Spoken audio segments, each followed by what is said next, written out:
अस्य श्री दुर्गा स्तोत्र महामन्त्रस्य हिमवान् ऋषिः अनुष्टुप् छन्दः दुर्गा भगवती देवता श्री दुर्गा प्रसाद सिद्ध्यर्थे जपे विनियोगः।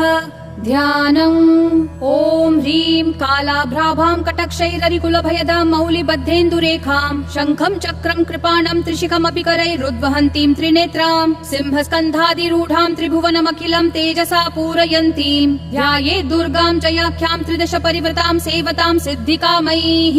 ॐ शिवा थोमा रमा शक्तिरनन्ता निष्कलामला शान्ता माहेश्वरी नित्या शाश्वता परमा क्षमा अचिन्त्या केवलानन्ता शिवात्मा परमात्मिका अनादिरव्यया शुद्धा सर्वज्ञा सर्वगाचला एकानेक विभागस्था मायातीता सुनिर्मला महामाहेश्वरी सत्या महादेवी निरञ्जना काष्ठा सर्वान्तरस्थापि चिच्छक्तिश्चात्रिलालिता सर्वा सर्वात्मिका विश्वा ज्योति रूपाक्षरामृता।